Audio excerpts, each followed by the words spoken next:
warahmatullahi wabarakatuh semuanya. Perkenalkan kami dari kelompok 10 yang mata kuliah ilmu kalangan dasar dengan dosen pengampu Ibu Nima Misma.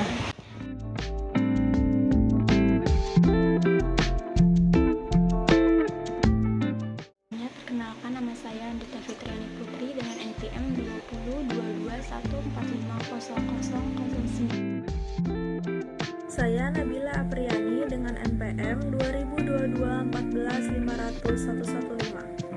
Nama saya Junia Alianti, NPM saya 2022-145-00162. Konsep ekosistem, sistem pendukung kehidupan. Ada tempat kemampuan utama yang membentuk sistem pendukung kehidupan di bumi, yaitu pertama adalah atmosfer atau udara, hidrosfer air, biosfer bantuan tanah sudimen, yang keempat biosfer atau makhluk hidup. Pengertian ekosistem. Ekosistem adalah kesatuan sistem yang terdiri dari komunitas berbagai jenis organisme, hidup dan lingkungan, tidak hidup berupa materi dan energi yang saling berhubungan dan berinteraksi atau timbal balik antara makhluk hidup dengan unsur non-hayati dalam suatu wilayah. Unsur-unsur penyusun ekosistem. Ekosistem terdiri dari dua komponen, yaitu biotik dan abiotik. Komponen biotik. Komponen biotik adalah bagian ekosistem yang terdiri dari makhluk hidup, seperti tumbuhan, hewan, mikroorganisme, dan manusia. Komponen abiotik. Komponen abiotik adalah komponen yang terdiri dari makhluk tak hidup, seperti tanah, air, udara, dan cahaya. Interaksi antar komponen ekosistem.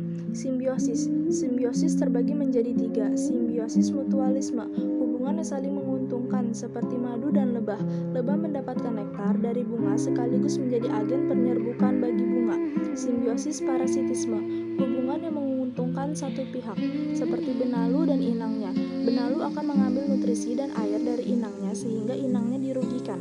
Simbiosis komensalisme, hubungan yang menguntungkan satu pihak dan tidak merugikan pihak lain, seperti tanaman anggrek dan pohon mangga.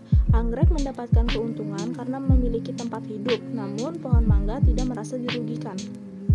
Kompetisi. Kompetisi dibagi menjadi dua. Intraspesies, persaingan antara dua spesies yang sama.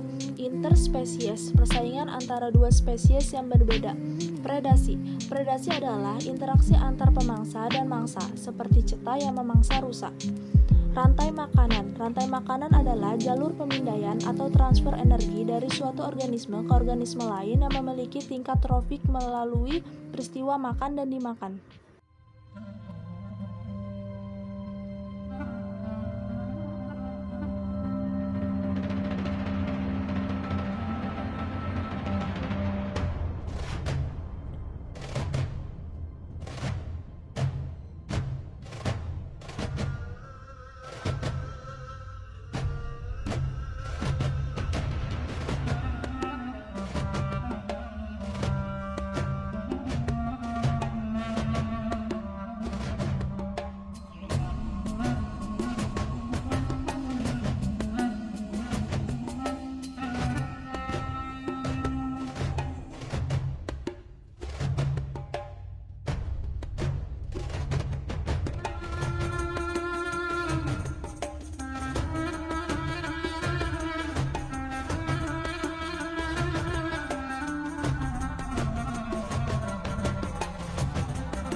Jaringan-jaringan makanan. Jaringan makanan adalah gabungan dari beberapa rantai makanan yang saling bersinggungan. Piramida. Piramida ekologi adalah diagram yang menggambarkan susunan tingkat trofik satu dan tingkat trofik lainnya berdasarkan jumlah biomasanya, dan kemampuan menyimpan energi dari setiap trofiknya. Bentuk ekosistem. Ekosistem terbagi menjadi 3 ekosistem perairan merupakan ekosistem yang komponennya terbesar terdiri dari air, yaitu seperti laut, pantai, sungai, terumbu karang, dan laut dalam. Ekosistem daratan merupakan daerah yang memiliki sifat iklim dan tempat berkumpulnya berbagai macam makhluk hidup, seperti bioma gurun, hutan tropis, hutan gurun, savana, tundra. Ekosistem buatan merupakan ekosistem ciptaan manusia untuk memenuhi kebutuhan seperti bendungan, hutan tanam produksi, sawah irigasi, dan perkebunan sawit. Aliran energi dan materi dalam ekosistem. Aliran energi adalah rangkaian dari urutan pemindahan bentuk energi dari satu bentuk ke bentuk energi lainnya, yang dimulai dengan sinar matahari lalu pindah ke produsen, berpindah lagi ke konsumen primer atau herbivora, berpindah lagi ke konsumer tingkat tinggi atau karnivora, hingga sampai ke subroba. Aliran energi juga dapat didefinisikan sebagai perpindahan energi dari satu tingkatan trofik ke tingkatan berikutnya.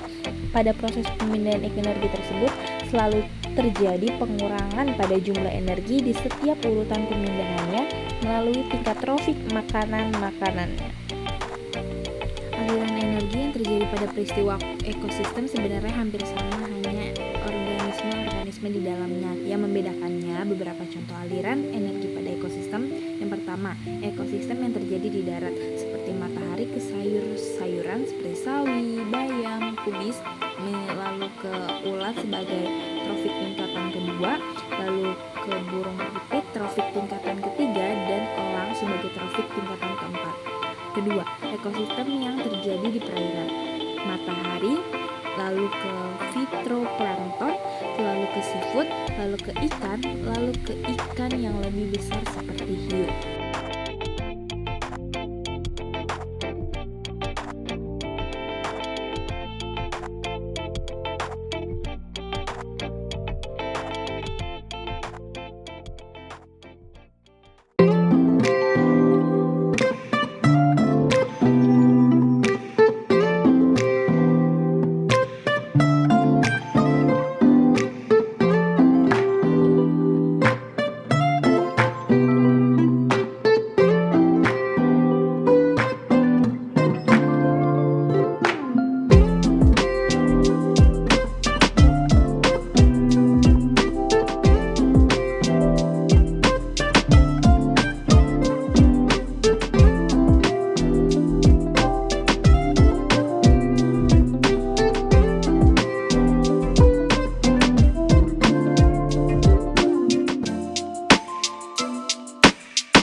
sampah yang terlihat di permukaan laut membutuhkan biaya yang tidak sedikit. Ribuan liter bahan bakar dihabiskan kapal-kapal pengangkut setiap hari hanya untuk memungut sampah yang hanyut ke laut. Bagaimana dengan sampah yang sudah mengendap di dasar laut? Sampah, terutama plastik, menjadi ancaman nyata bagi kehidupan di dasar laut. Ada bahaya yang mengancam ketika sampah sudah terurai dan bisa masuk ke dalam pembuluh darah manusia. Korespondensi CNN Indonesia Silvano Hajid menelusuri bagaimana sampah plastik di laut bisa kembali ke meja makan kita.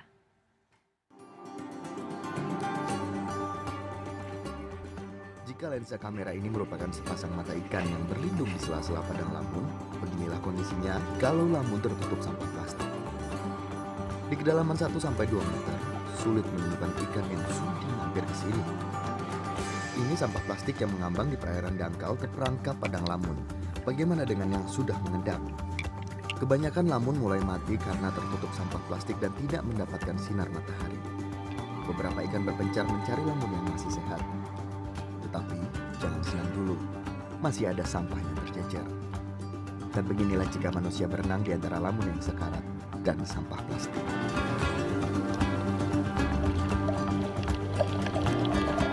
Di kedalaman 3 hingga 5 meter sampah plastik sudah menyatu dengan karang, sehingga sulit dibersihkan.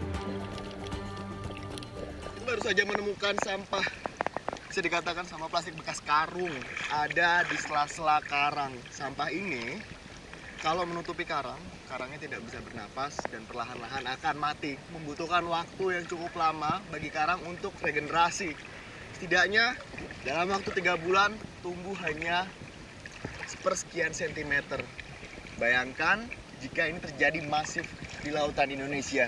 Apa yang terjadi dengan laut Indonesia?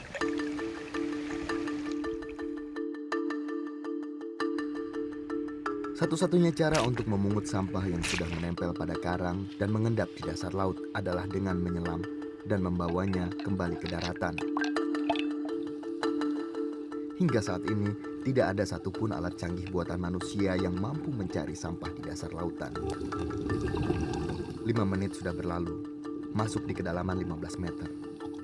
Sampah plastik ini sudah memudar warnanya. Makin ke dalam, makin banyak pula sampah yang bisa ditemukan. Karang sekitarnya mulai rusak. Tak ada warna lain yang bisa berpendar terkena sinar matahari pada terumbu karang ini. Hampir semuanya berwarna coklat keputihan. Sampai di darat, terkumpullah sampah yang kebanyakan adalah sampah plastik.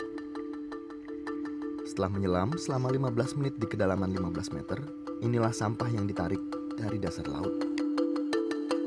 Ini kalau bisa saya gambarkan, sudah bersatu dengan laut. Bisa lihat ada binatang laut di sini. Tadi dia terperangkap di dalam plastik ini dan mungkin kita lepaskan saja.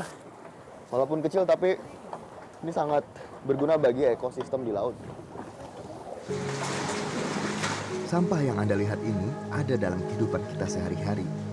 Mengapa bisa mengendap di laut? Di sini ada kemasan minuman yang kalau dilihat dari bentuk fisiknya mungkin sudah terurai cukup lama di dasar laut. Tapi ini masih tertinggal sedotannya. Masih bentuk sedotan, masih bentuk plastik. Belum terurai. Sampah plastik ini butuh waktu puluhan tahun untuk terurai dan menciut dengan bantuan sinar matahari dan angin. Sampah plastik yang sudah tercacah membentuk mikroplastik dan menjadi konsumsi ikan. Lebih jauh lagi, ikan yang lebih besar memakan ikan-ikan kecil yang sudah terkontaminasi mikroplastik. Plastik ukuran mikron ini masuk dalam rantai makanan hingga dikonsumsi manusia. Mikroplastik akhirnya bersemayam di dalam tubuh kita. Beberapa tahun lagi mikroplastik ini akan menciut menjadi ukuran nano dan dengan mudahnya masuk ke dalam aliran darah binatang laut dan manusia. Mengandung bahan polimer kompleks yang akan mengikat zat kimia lainnya masuk ke dalam darah kita. Inilah malapetaka yang diprediksi para ilmuwan. Silvano Hajid, Jakarta. Itu dia pembahasan dari kelompok kami. Mohon maaf jika ada ucapan yang salah. Assalamualaikum warahmatullahi wabarakatuh.